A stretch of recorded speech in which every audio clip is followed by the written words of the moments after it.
Yeah, I hope that you hearing me.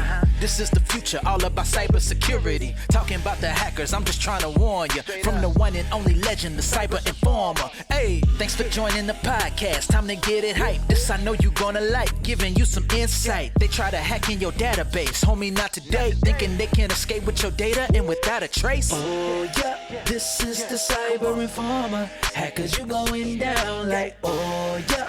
This is the cyber informer. Hackers, you going down, yeah. It's time for Cybersecurity Business Connect and Protect Central Coast, the podcast. This is episode 6, Anna's Identity Theft. This episode is brought to you by Loyal IT Solutions. For all of your IT business needs, visit loyalit.com.au for more information on how we can help your business. And by the Gosford Erina Business Chamber. To have your business voice heard, become a member now. Visit us at gebc.com.au. And by the Australian Federal Government. Welcome to Cybersecurity Business Connect and Protect Central Coast, the podcast. I'm Michael Trimblett at cyber_informer on Twitter. In celebration of Cybersecurity Awareness Month, or Hacktober, I have a special podcast for you. If you hold personally identifiable and private information within your business, it is your duty to your clients to ensure it is protected. If you don't protect the personally identifiable information of your clients, patients, or customers, and you suffer a data breach, your customers could find themselves in a position where their identity has been stolen. Not only from a customer relations point of view, but from a personal point of view, are you being as careful as you can be with personal data? Perhaps the following story will make you think twice before you email your driver's license or enter your personal information into a website. Today on the show we have Anna Cruckshank, the Managing Director of Aubrey Brown Lawyers. Along with being a practicing lawyer for over 30 years, Anna sits on the board of the Gosford Erina Business Chamber. Anna will talk about her experience with and her ongoing issues relating to her identity being stolen. As we'll find out, this was of no fault of her own. In fact, it was probably just bad timing. I'll let Anna tell the story. Anna, thank you for giving up your time today to discuss your ongoing issues associated with your identity being stolen. It's my pleasure, Michael. Can you give the listeners some information on who you are and what you do? Absolutely. So I am the Managing Director of Aubrey Brown Lawyers. I'm a practicing lawyer who specialises in business law. Yeah, I've been doing that for the best part of 30 years. Right on. Okay. So can you tell me what the circumstances were when you realised your identity had been stolen? Absolutely. So starting at the beginning, I went into the motor registry one day to renew my driver's licence. At the time, I asked to renew it for 10 years, and to my horror, they said, "You are too old, you're over 45. The longest we will renew it for you for is 5 years." So I took that option and renewed my licence for 5 years. Not long after that, my business was looking to refinance some of our loan facilities. And so the National Australia Bank, as part of their due diligence, accessed my Equifax file, which is one of the major credit agencies. To be able to access the credit file, they need a copy of your driver's license and also a copy of your Medicare card. I gave them that information, as did my other business partners at the time. Unbeknownst to us, it would appear that around that time Equifax was hacked and my driver's license and my Medicare card were stolen. Okay, so it was no fault of your own that this information got out there. It was mainly because of the Equifax hack, and that was back in 2017, if I remember rightly. That Equifax was that was around the timing. That was the nature of the ID that was stolen, and the timing helped us backtrack and identify what the most likely cause of the identity theft was. So, did you have any indication something wasn't right before you found out? No. The way that I found out is one day I received a phone call at work from a credit provider. It was one of those apply online, $5,000 within 24 hours. And the fellow asked me to confirm who I was. And at this point in time, I wasn't particularly on the ball about. And I said, I'm Anna Cruckshank. And he said, have you applied for a loan with us? And I said, no, I haven't. And he said, I just want to draw to your attention that I believe that your identity has been stolen. We've received a loan application from you. What the people had done is they'd obviously Googled me. One of the things that they'd picked up was the fact that I'm a qualified mediator. So they put the application in on the basis that I was purportedly a mediator operating from a legal firm up in Maitland. And they falsified bank statements, and they knew that I banked with the National Australia Bank because they falsified National Australia Bank statements. And the way in which the fellow worked out that there was something amiss was that the font didn't quite line up on the entries in the statement where they had adjusted it to reflect my salary being paid. He very kindly forwarded me a copy of the application, a copy of the identification that they'd been provided with, which is where I then realised that they had my current driver's licence and they had my Medicare card, and gave me a copy of the bank statements and that had accompanied the application. Wow, so it was because this person at the loans office, or was it the NAB, had discovered... So no, he was working for one of the credit providers that provides online loans. Right, okay. So that was the moment that it was really confirmed to you that your identity had been stolen. Mm. That was absolutely the first inkling that I had, that my identity had been stolen. So I went to the police and I filed a report with the police. The police gave me a report number but said this will be very, very difficult for us to assist you with. I also went to the National Australia Bank, and again they said that they would investigate the circumstances, but would have been very difficult for them to get anywhere because these people, for example, for the phone number, put down a mobile phone number that was linked with the Newport Arms Hotel.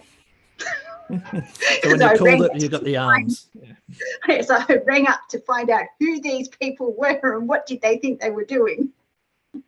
So it just goes to show there's not a lot of checks that go into play, like when you're requesting a loan like that. Like, they're not going to call the phone numbers, and they don't do a lot of other checks other than look at the documentation that they've been provided, it would seem. And I think I was very lucky because of my profession that I had quite a strong Google footprint, because what the fellow did do is he Googled me and he contacted me via the contact details that were on my website rather than using the contact details that had been provided on the application form. Right. So they didn't bother with the information that the hacker or whoever it was gave you. They actually went another way and looked at Google to see what is your real phone number, what is your real email address, and we'll contact you there. Yeah, okay. That's right. So after that moment that you realized that your identity was stolen, like, how did that make you feel? What happened immediately after that? I just felt like I'd lost control of an important part of my life. I felt very, very uncomfortable and insecure because as I came to realise that was only the very start of what was going to continue to occur. And I got to the point where I would be checking my bank accounts and my credit cards and all of that type of thing several times a week to make sure that they weren't accessing any of those things. And yeah, probably just started to develop quite a high level of paranoia as well when people were contacting me who I was unfamiliar with. Yeah, right. So you had to put up your defenses almost. You had to be very critical for, towards people who you didn't know. That's right. They made many attempts to access money or access services in my name.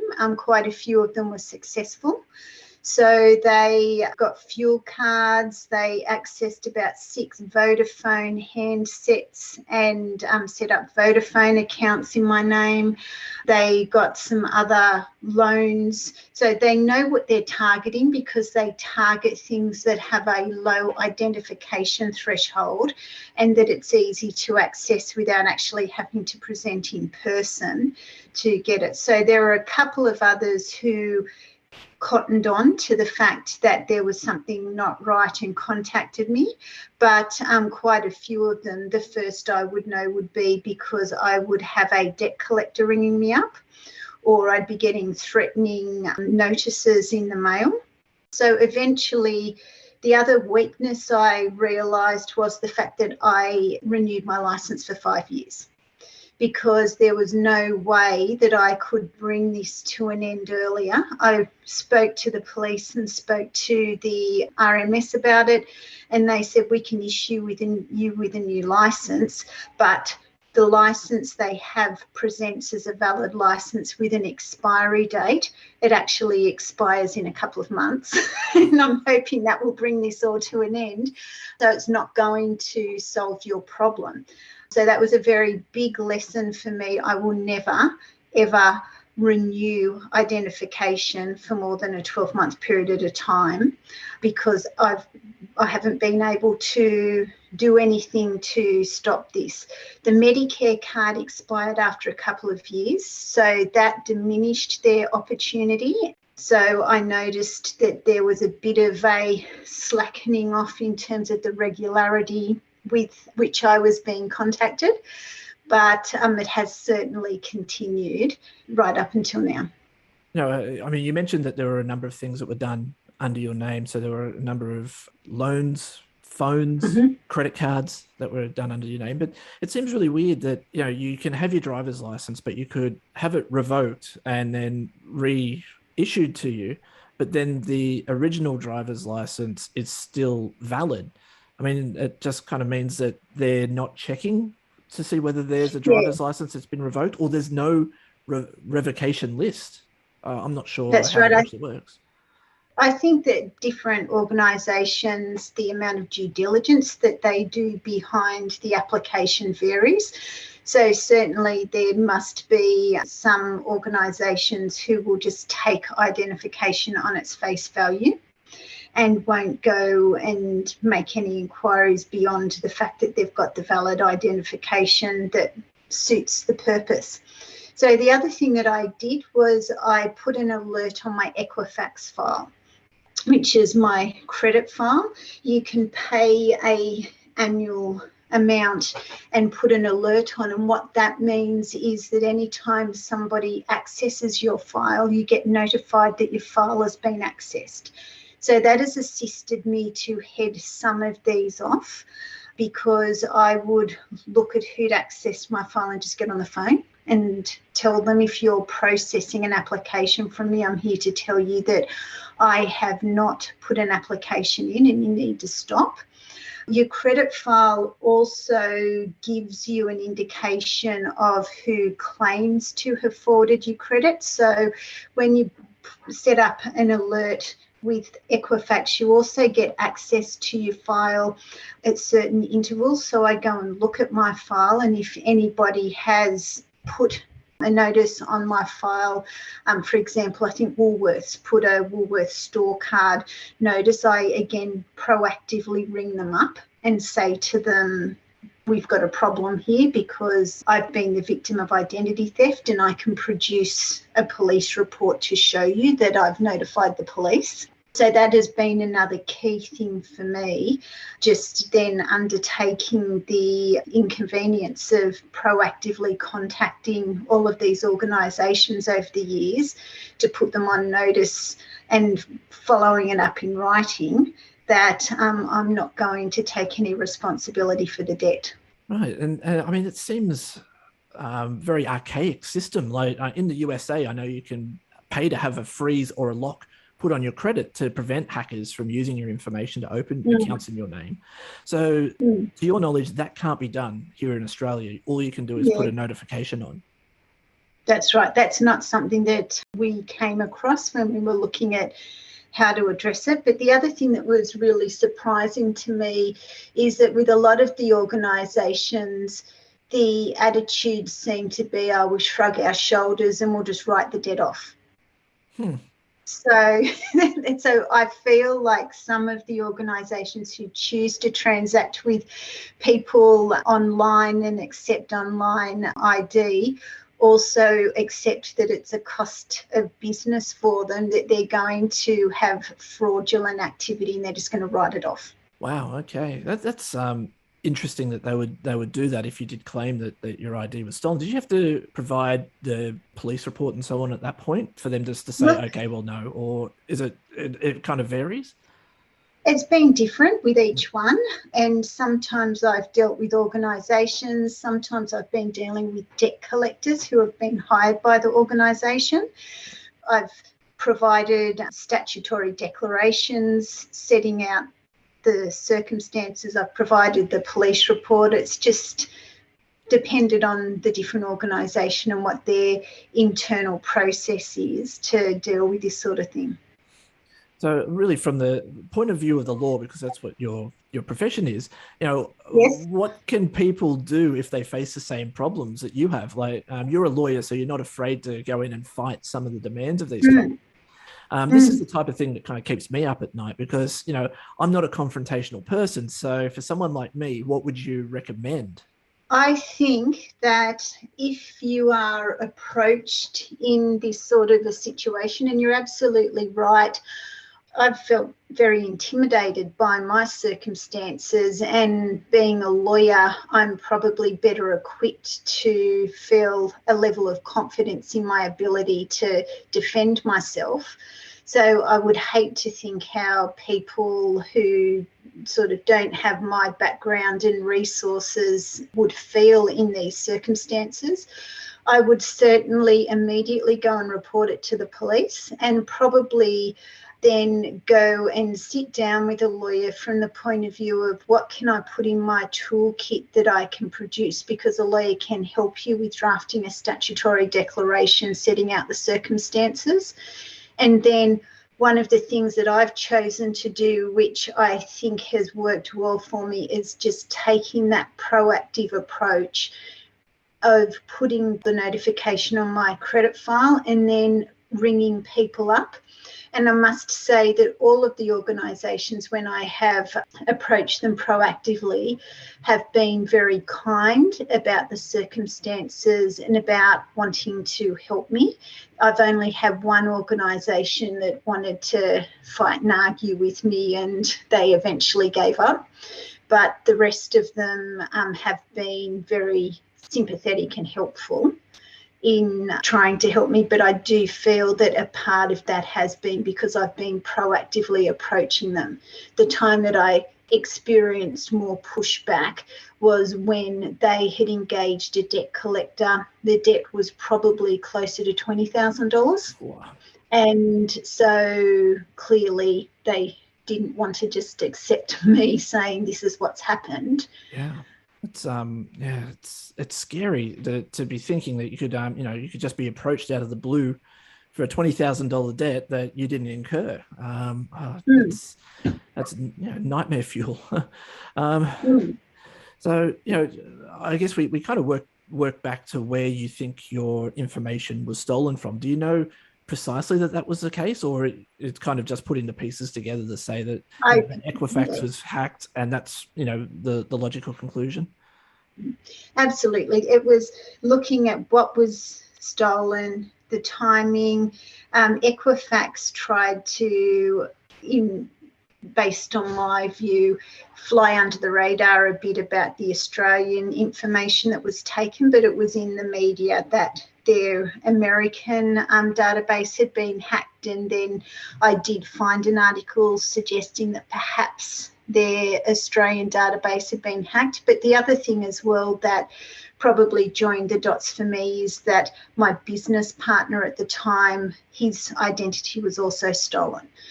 So the fact that both of us had the same experience and looking what's the common link, well, we've put in this loan application that we were both a party to. The other thing that was more difficult for him was that at one point he was looking to set up a new business, and Vodafone was chasing him for about $6,000 or $8,000, and he ended up paying it because he couldn't get his finance through to finance his new business because of this Vodafone issue. And he said, I just don't have time to continue to fight this. Wow. So the hackers won in that case. That's right. It's unbelievable that we can still be in that situation where they can still win. And, obviously, given you're being, I guess, proactive with this, it sounds as though perhaps they're used to dealing with this sort of thing, some of these businesses, like the way that they just say, okay, yeah, it sounds like you were a victim of identity theft, so yeah, we'll write it off. It almost seems like they don't need to do a lot of research into it because it sounds relatively common, which is even scarier. So do you know where these hacks are coming from, or this attack, like the loans and everything that are being taken out in your name? Is this coming from overseas, or do you suspect it's coming from within Australia? All of the details that they've been providing that I'm aware of, they were using Australian phone numbers, .com.au, emails and that type of thing. So it's certainly suggested to me that perhaps they either had a very strong understanding of the Australian system or they were based in Australia. I haven't been contacted by anyone where there's been any attempt to access something overseas. Yeah, okay. And certainly with the Vodafone, you said there were 6 accounts, I think, was it, that were created in your name? So you'd have to go in to get handsets and so on, you'd have to present, obviously, to the store to be able to pick those up. So, it does sound like, this is not an overseas threat that we're dealing with. It's people here in Australia attacking Australians. And that's even scarier to think that your neighbour could be the one that's hacking you. It's a bit of a sad state that we're in at the moment, isn't it? I'm extremely vigilant now in terms of all of my personal information. So right down to when I get anything from the bank or anyone in the mail, I get out a pair of scissors and cut it up into micro pieces. When I get phone calls from people, I just approach everything with absolute suspicion that you are a hacker or you are going to attempt to defraud me. Very quickly, probably sometimes in an unpleasant way for them, bring things to an end. And I'm starting to find that it seems to be picking up again, not in relation to my identity theft, but certainly we're looking at all of the attempts to spam through our work computer systems and everything. And I feel like over the last couple of months, it's really been picking up, and the same with the number of phone calls that I'm getting from people trying to get something out of me. I had a phone call from a woman a couple of weeks ago who said she was ringing to notify me that my home internet was about to get cut off. I don't have a home internet account in my own name, so I knew straight away that it wasn't a genuine call, and I very quickly started to fire up at her, and she got most indignant with me of, how dare you suggest that I'm trying to do the wrong thing here? I have not asked you for any personal information. Anyway, so that sort of stuff, and it was absolutely fraudulent. That sort of stuff I just feel is again on the rise at the moment. I agree. And, I am getting multiple phone calls a day from my phone tells me if it's suspected spam, which is a really cool feature of Android. I'm not sure whether that's on iPhone. It says suspected spam, so I won't answer it. And, I've noticed the amount of SMS messages that I'm getting recently have increased. And also, as you mentioned, spam email coming through as well. I mean, I use a spam filter and it's still being subverted to get their messages into me. So it's, it's certainly on the rise. And I think that perhaps with the working from home arrangements, it's like a lot of the shields are down at the moment. And this is the prime time for hackers to strike.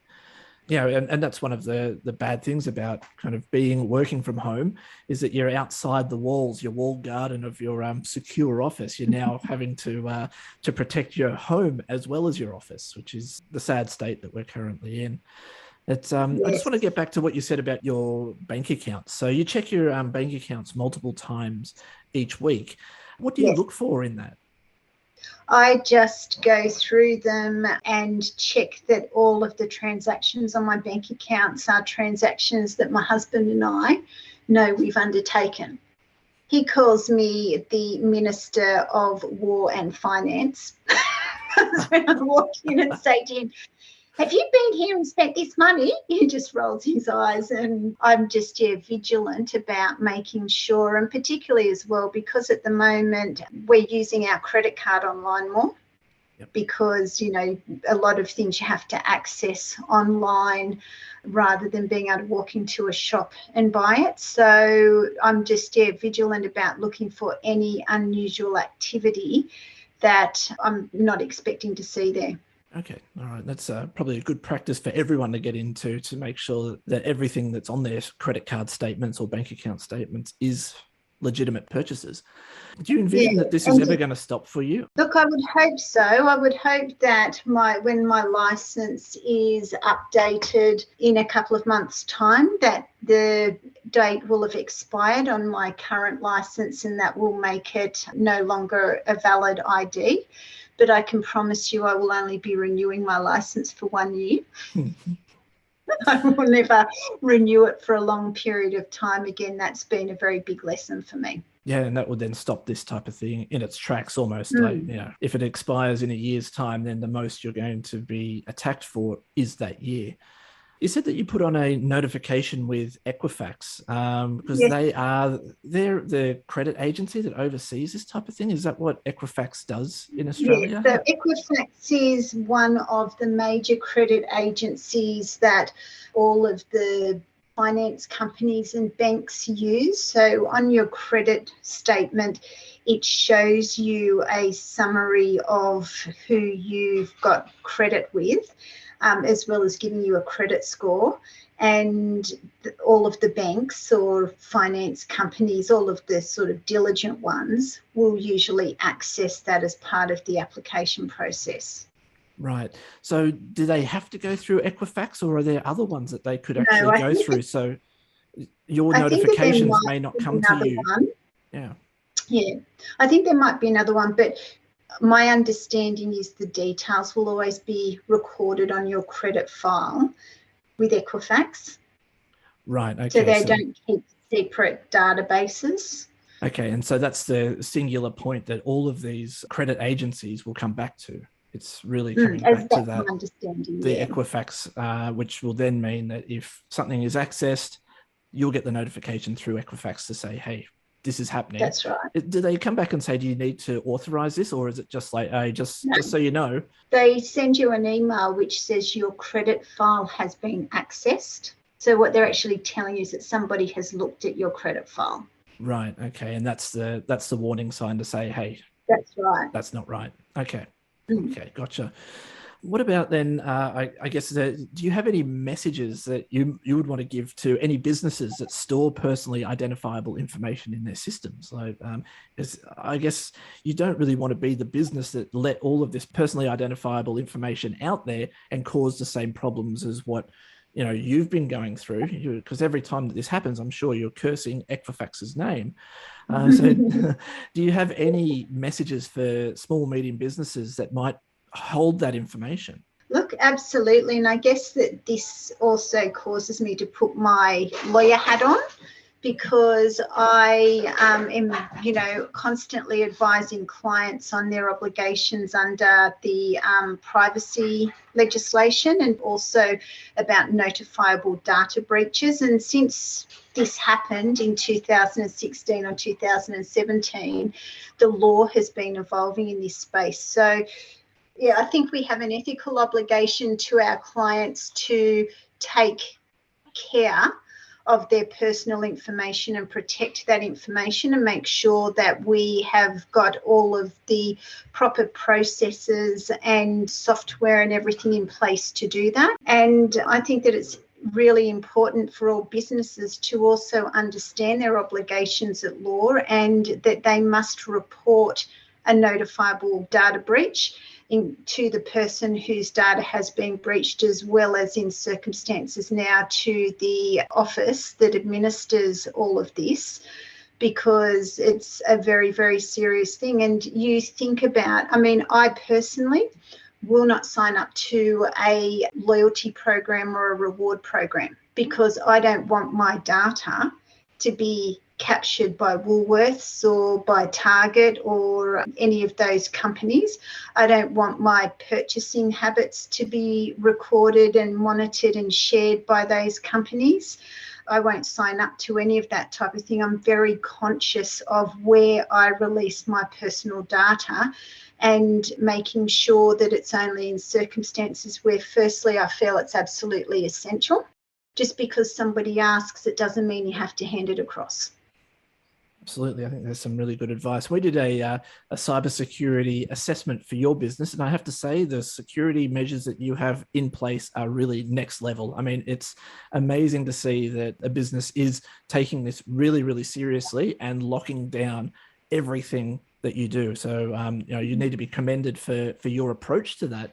And it would be refreshing, actually, if we saw that in more businesses around the Central Coast. Thank you, Michael. It's certainly something that we spend a lot of money on because we are particularly conscious of the fact that as lawyers, we hold so much sensitive information and sensitive data on behalf of our clients, and we take that obligation very, very seriously to protect that and make sure that we do our very best to stop anything from going wrong. And lawyers have been the subject of a lot of issues, and what are happening is scammers watch emails between lawyers and clients and look for opportune moments to step in and ask for bank account details or redirect payments and that type of thing. So we do not transact anything to do with money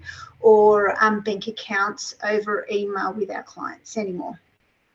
Excellent. Yeah. And that's a key point here is that a lot of professional services out there have a lot of this type of information in there. It's kind of like a target rich environment, almost. Like you have a lot of, so lawyers, medical professionals, accountants, all of those type of businesses will have this type of information that, if it were to get loose, would be enough to be able to steal identity. So it is really, really important that people take this really seriously. Don't put your credit card information out via email. Don't share bank accounts via email. It all needs to be done via a secure portal or another secure means.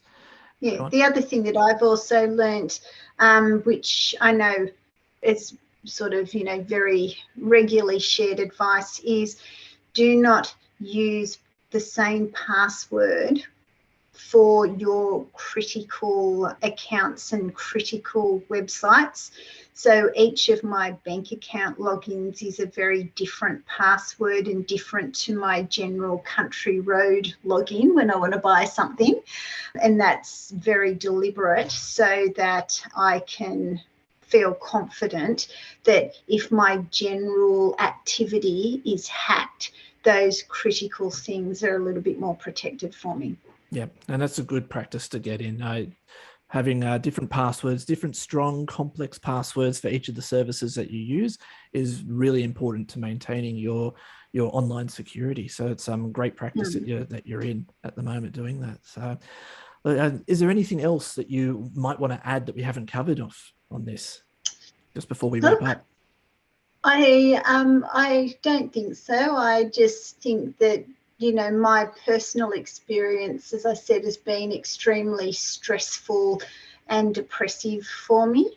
So my key message to people would be, you don't have to, just because you're asked, provide information. Always question why you're being asked to provide information, and always think about what you need to do to be able to protect yourself, because once they have that information, you're vulnerable for the lifespan of the identification or the information they get about you. Yeah, and that's one thing that I never even considered when doing that. I tried getting a 10-year license as well, and that didn't happen. So I got stuck with 5, and now I'm glad that I only have a 5-year license, which is, it's crazy to think that can be the source of such pain for years to come. That's right.